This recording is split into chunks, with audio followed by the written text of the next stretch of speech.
बीड जिल्ह्याच्या वडवणी येथील न्यायालयात सत्काराच्या शालनेच गळफास घेत सरकारी वकिलांनी जीवन संपवल्याची धक्कादायक घटना घडली होती। आता या प्रकरणी आत्महत्या केलेल्या सरकारी वकील व्ही.एल. चंदेल यांच्या कुटुंबियांनी त्यांच्या आत्महत्येची चौकशी करण्याची मागणी केली आहे। त्यांच्यावर कुणाचा तरी दबाव होता। त्यांनी मृत्यूपूर्वी लिहून ठेवलेली चिठ्ठी पोलिसांनी आम्हाला दाखवली नाही। त्या चिठ्ठीत नेमका काय उल्लेख आहे तो आम्हाला माहित नाही, परंतु जे कोणी यात दोषी असतील त्यांच्यावर कडक कारवाई करण्यात यावी अशी मागणी चंदेल कुटुंबियांनी केली आहे। या संपूर्ण आत्महत्या प्रकरणाची उच्चस्तरीय चौकशी करण्यात यावी अशी मागणी मृत सरकारी वकील चंदेल यांच्या कुटुंबियांनी केली। दरम्यान वडवणी पोलिसांनीही चिठ्ठी मिळाल्याचा दुजोरा दिलाय। मात्र चिठ्ठी संदर्भात आत्ताच माहिती देता येणार नाही असे म्हटल्याने चंदेल यांच्या मृत्यूचे गूढ आणखी वाढले आहे।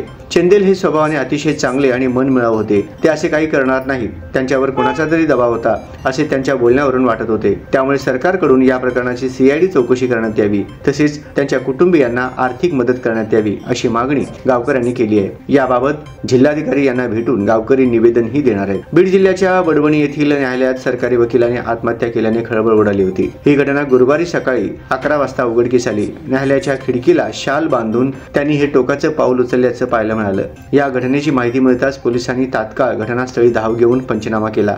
मात्र या मृत्यू प्रकरणी आता घोड वाढले असून कुटुंबियांनी घटनेच्या सीआयडी चौकशीची मागणी केली आहे। दरम्यान पंचनामा करून मृतदेह ताब्यात घेण्यात आला असून पुढील तपास सुरू आहे। सरकारी वकिलांनी अशा ठिकाणी आत्महत्या केल्याने न्यायालयीन वर्तुळात वकिलांमध्ये मोठी खळबळ उडाली आहे। आत्महत्येचं नेमकं कारण अद्याप स्पष्ट झालेलं नाही, पण या घटनेमुळे सर्वत्र हळहळ व्यक्त होत आहे।